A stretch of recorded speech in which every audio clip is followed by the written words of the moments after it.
하나님 아버지, 오늘도 하나님이 우리에게 주시는 생명과 복으로 충만하기를 원합니다.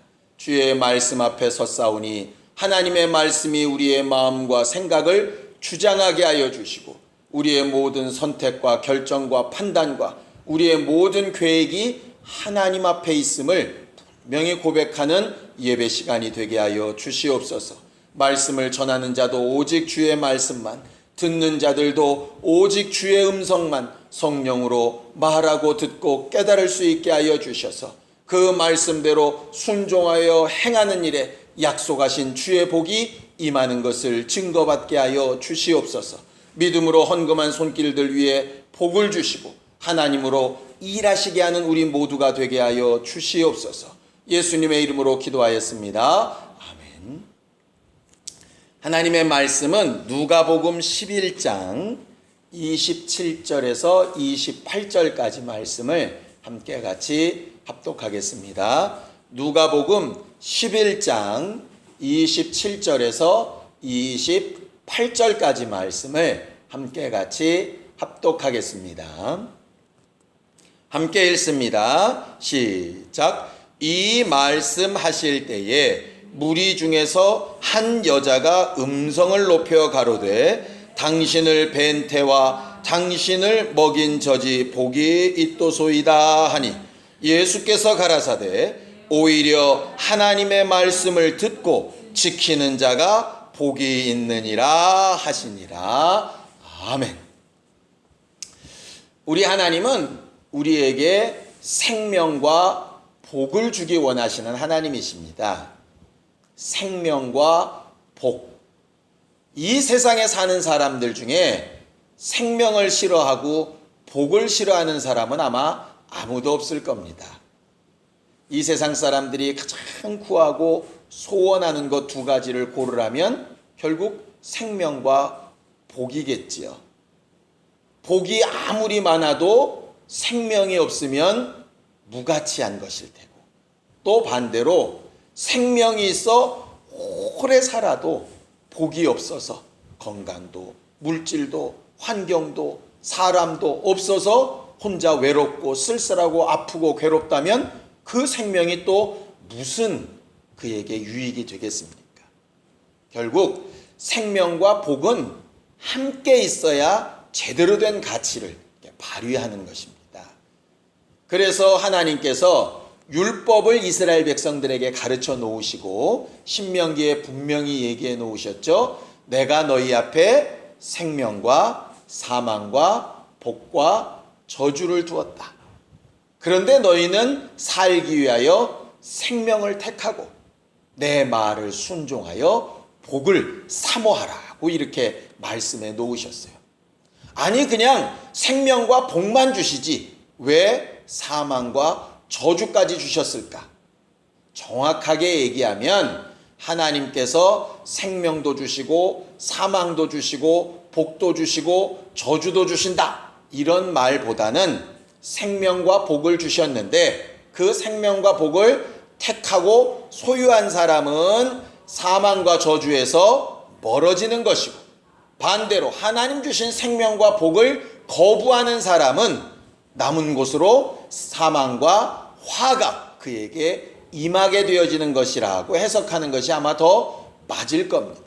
마치 어둠이 가득하고 생명이 없고 저주만 가득했던 이 음부에 참 빛이 되시는 예수를 보내셔서 그 빛 가운데로 나오는 자는 생명을 얻게 하시지만 그 빛 가운데로 나오지 않으면 여전히 어두운 음부 가운데 있게 하시는 것처럼 하나님의 말씀은 두 가지를 놓고 이렇게도 줬다가 저렇게도 뺏었다가 하시는 분으로 이해하기보다는 하나님은 생명과 복을 주기 원하시는데 사람들이 그 생명과 복을 소유하고 누리지 못하면 저절로 결국 사망과 화가 엄습하게 되어지는 것이라고 해석하는 것이 맞을 것 같다 하는 것이죠. 그런 의미에서 우리는 도대체 생명을 어떻게 해야 얻을 것이며 복을 어떻게 해야 소유할 것인가 하는 것을 아는 것은 참 중요한 일인 것 같습니다. 세상 사람들이 가지는 지식이나 계획이나 소원도 대부분 여기서 벗어나지 않더라고요. 뭐 먹을까? 왜 고민합니까? 뭘 먹어야 생명에 더 유익할까? 뭘 안 먹어야 내 몸에 좀 더 건강할까? 이 시간을 어떻게 보내야 내가 좀 더 복될까? 내 이 돈을 어떻게 사용해야 내가 더 기쁘고 좋을까? 뭐 대부분 모든 고민들이 그거 아니겠어요? 결과적으로 어떻게 하면 생명을 얻을까? 어떻게 하면 복을 얻을까? 이것은 예수 믿는 사람도 믿지 않는 사람도 똑같이 가지고 있는 고민일 것이라 이 말이죠. 단지 그렇게 생명과 복을 얻는 기준, 그 조건이라고 하는 것이 다를 뿐이지요. 그것을 찾는 소원이나 간절함은 똑같을 겁니다. 제가 얼마나 이 기준에 따라서 달라지는가 하는 것을 이렇게 이번에 많이 느꼈습니다. 저희 집을 이번에 팔고 이제 전세로 이렇게 들어갔거든요. 저희 집 식구들은 거기에 대해서 아무런 이렇게 감흥이 없었어요. 뭐 집을 팔고 전세로 들어가도 어차피 내가 몸을 뉘고 사는 공간은 뭐 똑같으니까. 근데 꽤 여러분이 저한테 이런 말을 하는 거예요. 아이고, 집에 이렇게 사서 계시다가 이렇게 전세로 갔으니까 서운하지 않으세요? 이렇게 묻더라고요. 그래서 안 서운한데요? 이렇게 얘기했거든요. 근데 그들은 좀 그게 이상한 모양이에요. 왜냐하면 집을 사서 내 집이다 하는 것이 이제 어떤 면으로 보면 좀 이렇게 안정감이 있고 좀 행복한 마음이 드는 기준이었던 모양이에요. 근데 저는 모르겠습니다. 워낙 부모님을 잘 만나서 철이 든 이후로는 저희 집이 아닌 곳에 살아본 적이 별로 없거든요. 그러니까는 뭐 때 돼서 나가라 뭐 이런 경우가 한 번도 없었어요. 아마 그래서 어차피 사는 집 그게 그거지 뭐 그래서 이런 느낌인지는 모르겠지만 집을 소유하고 있든 그냥 전세로 살든 어차피 내 몸 누여 사는 건 똑같은데 그게 뭐 그리 중요할까? 이런 생각이 들더라 이 말이죠. 그러니까는 확실히 저한테 집을 팔고 나니까 서운하지 않으세요? 하는 분하고 저하고는 조금 이게 행복의 기준이 좀 다른 거죠. 행복의 기준이. 어떤 분은 우리 남편이 정말 그냥 직장생활 말고 사업을 했으면 좋겠다고. 그래가지고 그냥 돈을 좀 많이 벌어가지고 좀 헌신을 했으면 좋겠다고. 이런 마음을 이렇게 막 가지는 분도 계셨어요. 근데 그 옆에서 한마디 하시는 분이 있었습니다. 나는 우리 남편이 직장이라도 구했으면 좋겠어요. 그건 완전히 기준이 다르죠? 네. 이 사람은 이게 직장 가서 월급 받아오는 정도는 별로 안 행복한 거예요. 왜? 기준이 더 그 위에 있어. 그런데 이 사람은 집에서 팽팽 놀고 있으니까 뭐라도 나가서 직장이라도 갔으면 행복하겠어. 그러니까는 세상의 행복의 기준도 달라요. 사람에 따라서. 그러니까 예전에 돌아가신 저희 아버지가 늘 이렇게 입버릇처럼 자주 이렇게 하시던 말이 뭐냐면요. 호강에 초친 소리 하고 있다고 이런 말씀하십니다. 그게 뭐냐 하면 호강에 겨워가지고 쓸데없는 욕심을 부린다 이 말이죠. 그만해도 다른 사람들에 비하면 얼마나 대단한 건데. 그러면서 맨날 얘기하시는 거예요. 저희가 만약에 반찬 투정을 하거나 좀 이렇게 하면 먹지 말라고. 저희 집은 예전에도 이렇게 밥을 안 먹으면 숟가락 들고 쫓아다닌 일은 없었습니다. 왜냐하면 밥을 안 먹으면 그냥 조용히 밥그릇을 가져가세요. 그냥 먹지 말라는 거예요. 배고프면 먹는다는 거죠. 왜냐하면 아버지가 늘 얘기하셨던 게 과거에 할아버지 밥은 쌀밥을 혼자 이렇게 나머지는 꽁보리밥을 이만큼 그래서 모든 자식들이 아버지가 쌀밥을 저거 안 남기나 이렇게만 보고 있었던 그래서 아버지가 배부르다고 숟가락을 딱 놓는 순간에 자식들은 너무 행복했던 오늘 드디어 쌀밥을 한 숟갈 먹어본다 뭐 이런 때 사셨던 분이니까 밥만 먹는 것만 해도 얼마나 행복하냐. 그런데 반찬 투정을 해 호강에 초친소리하고 앉아있네. 딱 그게 이제 우리 아버지의 표현이셨다 이 말이죠. 세상에서도 그 복의 기준에 따라서 행복하냐 행복하지 않냐의 기준이 나누어지는 것처럼 믿음 안에서도 똑같은 것 같더라 이 말이죠.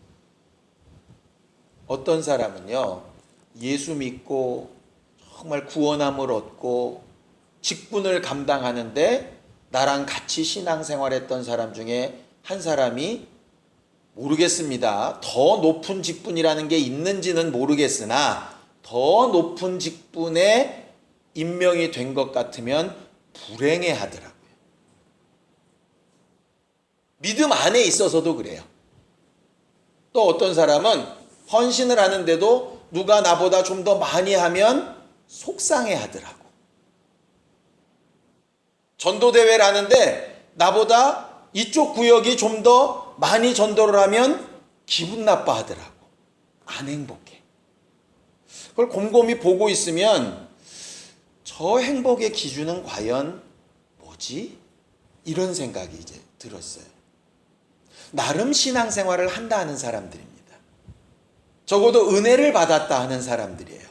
그런데 복의 기준이 달라지면 느끼는 행복도 달라지더라. 제가 이제 어떤 가정에 과거에 신방을 갔는데 예전에 막 술 먹고 너무 예수 믿는 걸 핍박을 하던 남편이 정말 변화를 받고 교회를 잘 나오게 되고 안수 집사까지 되었어요. 그런데 그 안수 집사님이 어느 날 시험에 들어가지고 다른 교회로 옮긴다 그러고 막 예배만 하고 오면 불평불만을 하고 이러니까 그 부인 집사님이 너무너무 속상하고 답답해 가지고 저한테 연락을 하신 적이 있었어요. 그래서 그 집사님한테 제 딴에는 위로한다고 이렇게 얘기를 한 겁니다. 집사님, 간수 집사님 과거 생각해 보세요. 그때 예수도 안 믿고 술 먹고 들어와서 막 때려 부시고 할 때 그때 생각하면 양반이잖아요. 감사하고 행복합시다. 그랬더니 아니요 목사님, 과거 그때로 돌아갈까 봐 난 절대로 이제는 그렇게 못 살아요. 이렇게 얘기하더라고. 그러니까는 그때를 생각하면 지금이 훨씬 낫다 이렇게 행복할 것 같은데 그때를 생각하니까 또 그렇게 이 사람을 변화시킬 생각을 하니까 너무너무 괴롭다는 거예요. 그러니까는 똑같은 생각을 하면서도 나는 감사하지 않으냐 이렇게 얘기하고 그는 그 고통이 다시 떠올라서 불행하더라고요. 이게 사람이 똑같이 느끼는 게 아니구나 이런 생각이 들었어요. 그래 놓고 설교를 준비하려고 오늘 설교 본문이 복에 대한 내용 아닙니까?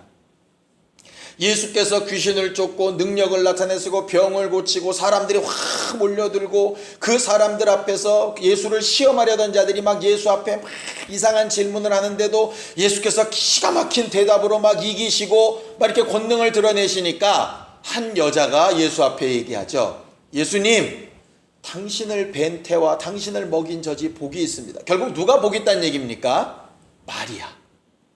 다른 말로 하면 정말 당신 같은 아들을 둔 어머니 얼마나 부러운지 모르겠다. 결국 이 내용입니다.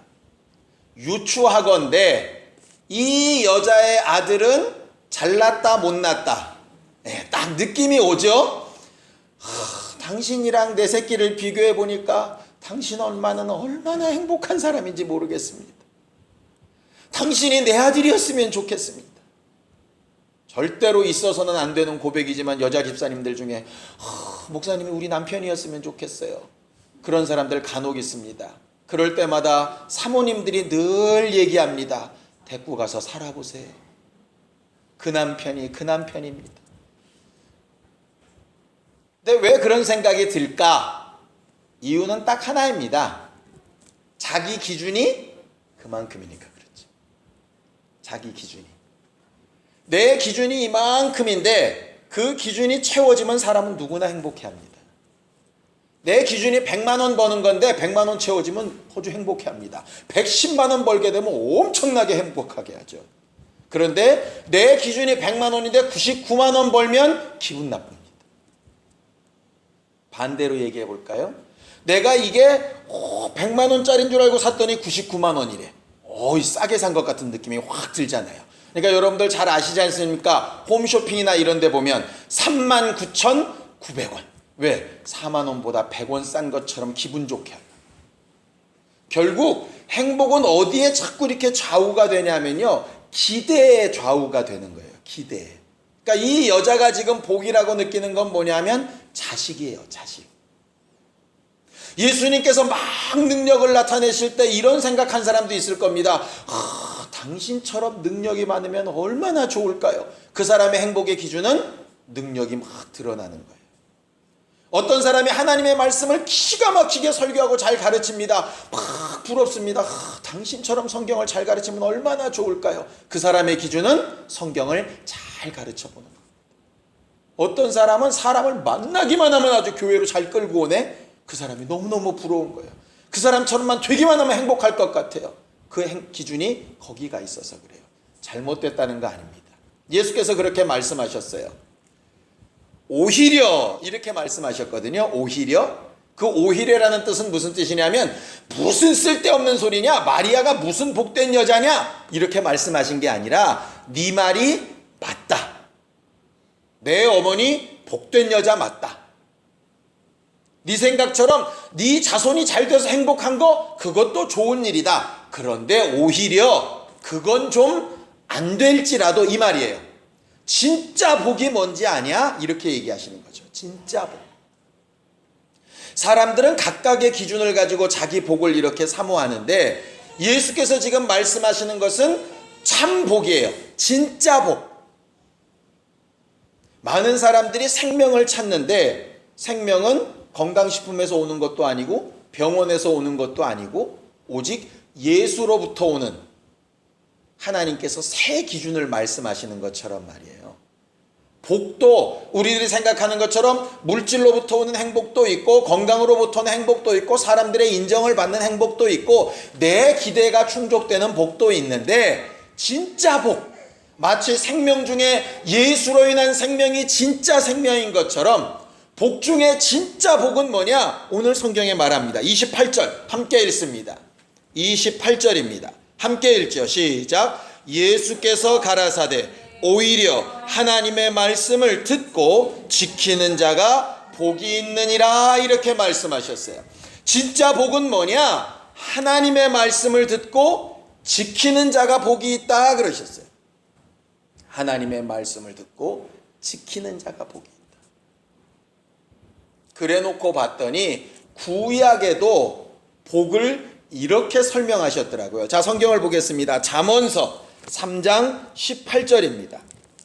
잠언서 3장 18절입니다. 함께 읽습니다. 잠언서 3장 18절입니다. 함께 읽습니다. 시작. 지혜는 그 얻은 자에게 생명나무라. 지혜를 가진 자는 복되도다. 이렇게 되어져 있죠. 잠언서에는 뭐가 생명이냐? 지혜를 얻은 것. 뭐가 복이냐? 지혜를 가진 것. 이렇게 되어 있어요. 그럼 도대체 지혜라는 게 뭘까? 신약에 또 나오겠죠. 왜냐하면 구약에 있는 말씀은 신약에 예수로 인해서 완성이 됐을 테니까요.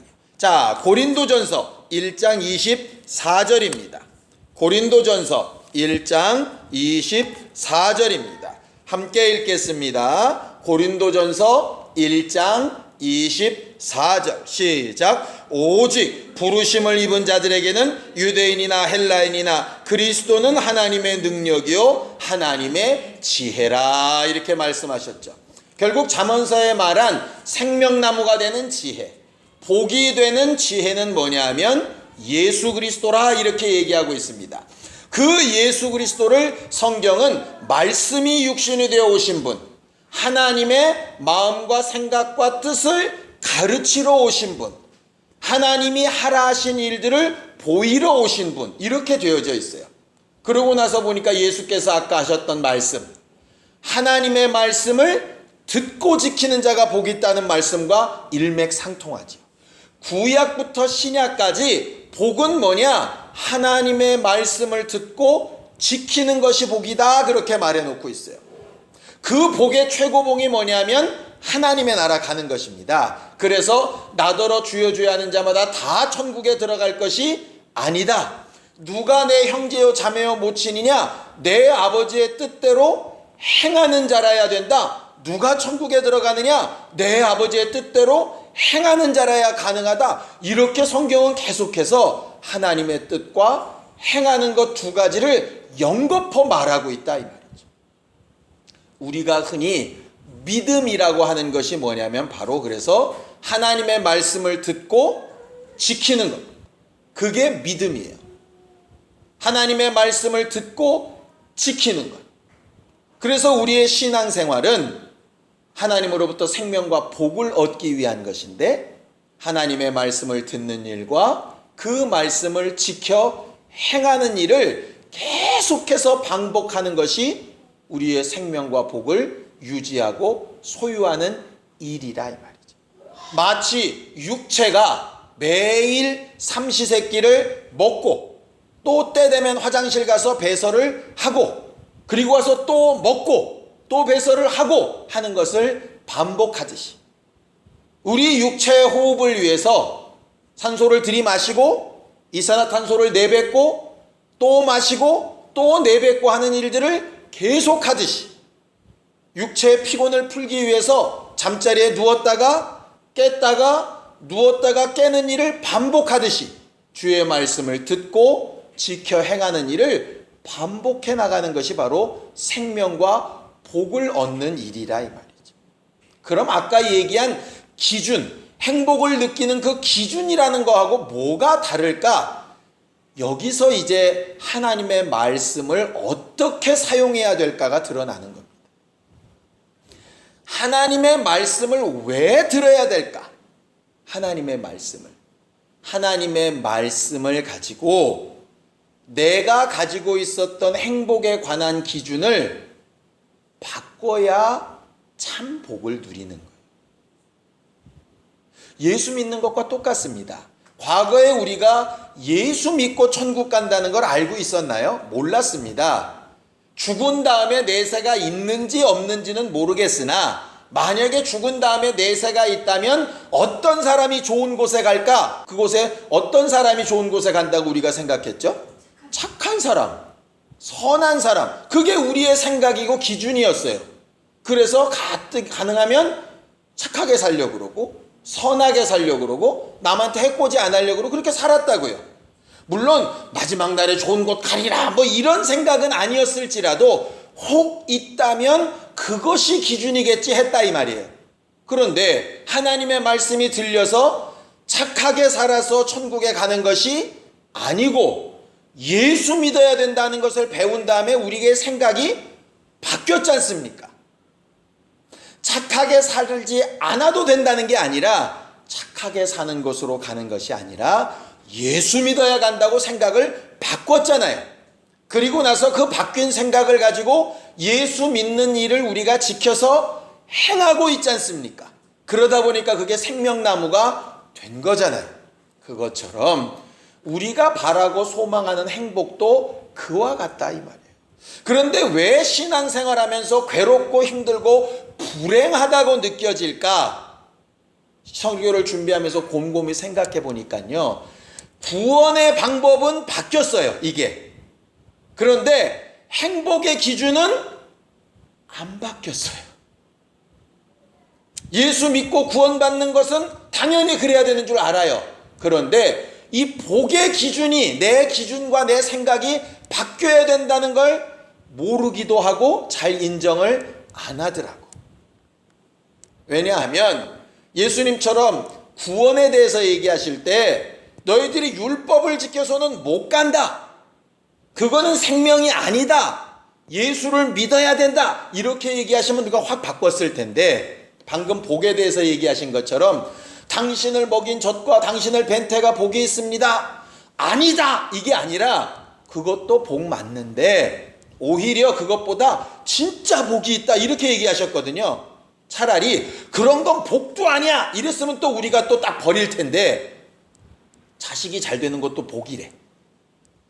건강한 것도 복이고 사람들에게 인정받는 것도 복이고 다 복이래요.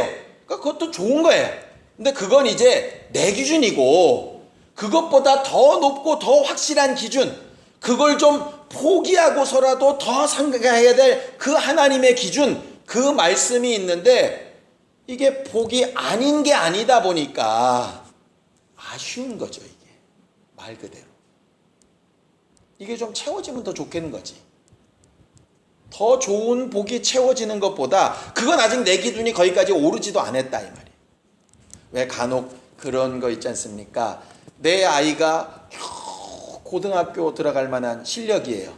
그런데 어떤 목사님 와가지고 내 아이 머리에다 올려놓고 서울대 가게 해달라고 기도를 했다고. 기대와 소망이 될까요? 아이고 참, 그냥 4년제나 가면 할렐루야. 거기까지는 내 생각이 안 미쳐 그냥.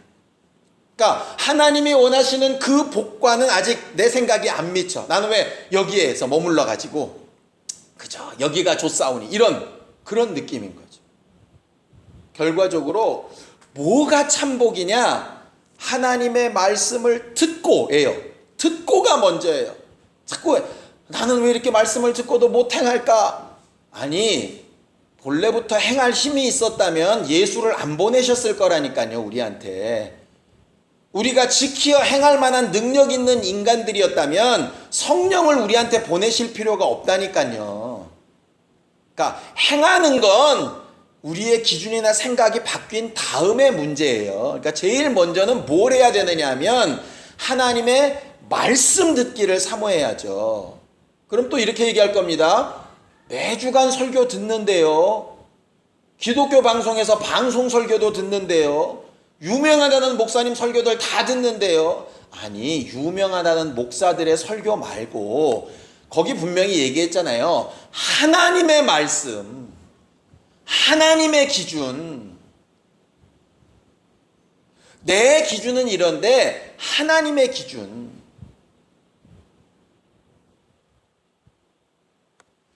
나는 우리 아이가 공부를 잘하고 좋은 대학 가고 좋은 직장 가고 좋은 사람 만나서 결혼하는 게 정말 행복입니다. 그거 행복 아니랄 사람 아무도 없습니다. 그런데 하나님의 기준은 혹 공부를 잘 못하고 대학을 못 가고 좋은 회사를 못 가고 좋은 사람을 못 만나도 예수 만나는 게 복이다 이렇게 말씀하셨다 이 말이에요. 인정해요. 우리가 인정 안 하는 거 아니라고. 하나님 말씀 그렇다는 걸 안다고요. 그런데 결정적인 순간에 내 기준하고 그 하나님의 기준이 부딪힐 때 이게 안 바뀌어. 바뀌는 순간에 뭐가 나오냐면 감사가 나와요. 안 바뀌어요. 하나님 그래도 이렇게 가요. 물론 그게 잘못됐다는 거 아니에요. 맞는 얘기예요. 그런데 예수께서 말씀하시는 것처럼 하나님의 말씀을 듣고 지키라고, 그 말씀을 뺏기지 말고 지키라고, 에덴 동산을 지키라고 하신 것처럼 좀 지키라고. 우리는 행하고 이룰 수 있는 능력까지는 없지만요, 그것을 내 마음에서 막 바뀌려고 하는 그 변덕을 지켜보려고 몸부림은 칠 수 있거든요. 그래서 어쩔 때 내 기대가 채워지지 않아서 속상하고 낙심될 때 하나님의 말씀이 생각나서 지켜지는 사람이 복 있는 사람이에요. 그걸 위해서 우리가 성경도 공부하고 나누기도 하고 간증도 듣고 권면도 하고 하는 거예요. 그런데 사람들이 대부분 듣고 아는 것과 결정적인 순간에 내 기준과 하나님의 기준을 바꾸는 것을 따로 생각하더라고. 그러다 보니까 안 행복하죠. 그런 경우들 있지 않습니까? 아이가 꽉 다쳤는데 너무너무 속상하고 괴로운데 어느 순간에 아이고 그래도 어디 한 군데 부러지거나 장애 생긴 거 하니까 감사하다. 이렇게 마음을 확 바꿔먹었더니 어느 순간에 평안해지는 거 혹시 못 느끼셨습니까? 과거 어느 때? 과거 어느 때 어떤 목표를 위해서 막 이렇게 달려가다가 안 돼가지고 너무 속상했다가 그래도 과거에 내가 아무 꿈도 없을 때보다는 훨씬 낫다. 이렇게 마음만 바꿔먹으니까 확 마음이 평안해지던 적 없던가요? 우리만 그런 줄 알았더니 예수도 그러셨더라고요. 예수께서 겟세마네 동산에 가서 기도하실 때 어떻게 기도하셨습니까? 내 마음이 심히 고민하여 죽게 되었으니. 왜? 예수의 기준, 행복의 기준이 뭐냐면 이 잔을 좀 넘겨주세요. 이렇게 안 하고 좀 끝나면 안 될까요? 그 기대가 있을 때는 심히 고민하여 죽게 되셨어요. 그런데 아니다. 아버지 뜻대로 내가 죽으러 가야 되겠다. 딱 마음이 결정되고 바뀌고 나니까 담대하게 일어나라. 함께 가자. 이렇게 말씀하시고 그 뒤로는 주저함도 괴로움도 답답함도 없으시더라 이 말이에요. 주의 제자들이 이 피우시는 성령이 올까? 왜 이렇게 열흘이 지나도 안 오지? 괴로울 때는 막 몸부림치다가 성령을 받고 나서는 나아가서 담대하고 평안한 마음으로 주의 일을 감당할 수 있었던 이유도 결국 거기서 온다. 이 말은 생각을 바꿔라, 생각을 바꾸면 평강이 온다, 뭐 이런 세상적인 얘기가 아니라 하나님이 우리에게 주신 참 복은 뭐냐면 하나님의 말씀을 듣고 그 들은 말씀을 지켜 행하는 것이라 이 말이에요. 예수께서 그렇게 가르쳐 놓으시고 복 있는 자가 되라고 말씀하시는 거예요. 그래 놓고 봤더니 시편 1편에 복 있는 사람에 대한 내용도 너무나 잘 나와 있지 않습니까? 시냇가에 심은 나무처럼 시절을 쫓아서 과실을 맺는데 어떻게 맺나요? 시절을 쫓아 과실을 맺는다 하신 것이니까 봄, 여름 때는 과실을 맺는 게 아니죠. 겨울 때도 맺는 게 아니죠. 가을까지 가는 길에 모든 그런 과정들이 모이고 합쳐져서 마지막 순간에 딱 기대가 모여지는 것처럼, 그러면서도 항상 뿌리는 열매 맺는 가을에만 물가에 대는 게 아니라 아무것도 없는 겨울에도 물가에 대놓고 그것이 계속 공급되기를 사모하고 그것을 유지하는 것처럼 복이라고 하는 것은 바로 그것이라고 말하고 있다. 우리에게 주신 참복, 그것은 하나님의 말씀을 듣고 지켜 행하는 것이라고 분명히 말하고 있어요. 몸부림쳐 육체로 행동하고 순종하는 것도 필요하겠지만 그것보다 먼저 필요하고 중요한 것이 하나님의 말씀으로 내 생각의 기준을 바꾸는 거예요. 근데 그게 얼마나 어려운지, 목사도 이렇게 말하는 건 쉬운데 그 기준을 바꾸는 게 얼마나 어려운지, 그래서 성령을 의지하고 기도해야 하는 것입니다. 자꾸 기도를 바깥을 바꿔주세요, 누구를 바꿔주세요, 남편을 바꿔주세요, 환경을 바꿔주세요, 물질을 바꿔주세요, 뭐 어쩌고 저쩌고, 이것도 물론 우리의 기도 맞습니다. 마치 당신의 벤 태와 당신을 먹인 젖이 복이 있다 할 때 그 복도 복인 것처럼 그것도 맞다 이 말이에요. 그런데 진짜 중요한 것, 오히려 더 중요한 것은 뭐냐면 들은 말씀이 내 생각을 바꿔주세요. 들은 하나님의 말씀이 내 기준을 바꿔주세요.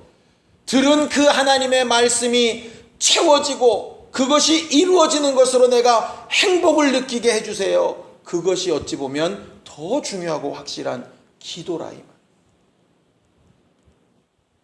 예수께서 무엇으로 기뻐하셨던가요? 십자가에 달려 죽으시고 물과 피를 다 쏟고 수치와 고난을 당하시고 그 모든 모욕을 당하시면서도 맨 마지막에 행복하게 내뱉었던 고백이 뭐였습니까?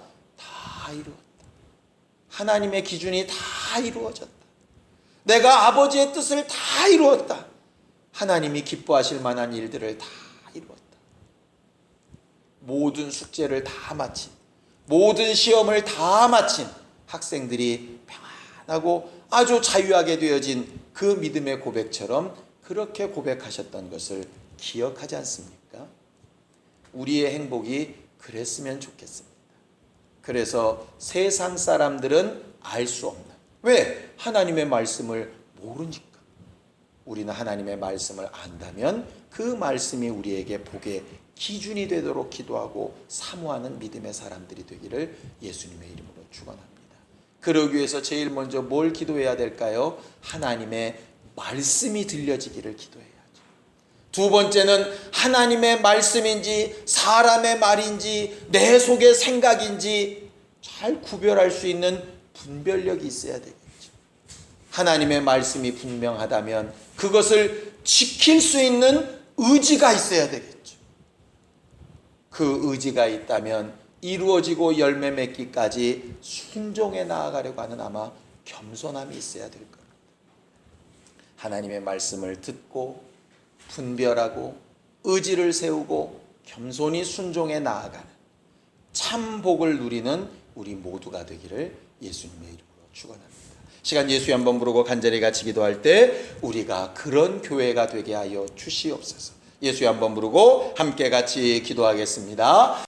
하나님 아버지, 우리는 주 예수께서 명하신 참 생명을 얻는 일에 예수를 믿어야 하는 것과 성령을 의지해야 되는 것을 알고 우리의 마음과 생각을 바꿔 영생을 소유하게 된 사람들입니다. 이제 생명과 함께 주시는 복도 누리는 사람들이 되기를 원하오니 하나님의 말씀이 들려져서 우리들이 생각하는 기준과 우리들이 생각하는 뜻을 바꿀 수 있는 능력이 있게 하여 주시옵시고, 우리의 힘으로 될 수 없을 때 깨닫게 하시고 생각나게 하시고 감동하시는 성령의 역사가 우리 안에 있어서 답답하고 근심되고 괴로웠던 일들이 하나님의 기준과 뜻으로 바뀜으로 말미암아 행복하고 평안하고 하나님이 공급하시는 힘이 느껴지고 또 누리게 되어지는 신령한 삶으로 바뀌게 하여 주시옵소서. 하나님의 말씀을 듣고 지켜 행함으로 참 복을 누리고자 하는 우리 모두 위에 성령께서 도우시고 후원하시는 증거들이 나타나게 역사하여 주시옵시고, 원수들이 가져주는 생각이나 근심이나 두려움이 떠나갈 수 있도록 우리를 도우시고 함께하여 주시옵소서. 덧붙여 참 복을 소유한 자들에게 하나님께서 명하신 이 세상에 속한 것들로도 맛보게 하여 주셔서 하나님이 우리와 함께 하시고 살아계신 증거들을 증거하며 드러내며 다른 영혼들에게 소망이 될 수 있는 우리가 되도록 도와주시옵소서. 예수님의 이름으로 기도하였습니다. 아멘. 이제는 우리 주 예수 그리스도의 은혜와 하나님 아버지의 극진하신 사랑과 성령님의 감동하시고 역사하시는 분명한 증거가 참 복을 누리기 위하여 하나님의 말씀을 듣고 지켜 행하기를 결심하는 모든 주의 사람들 위해 이제로부터 영원까지 함께 있을지어다. 아멘.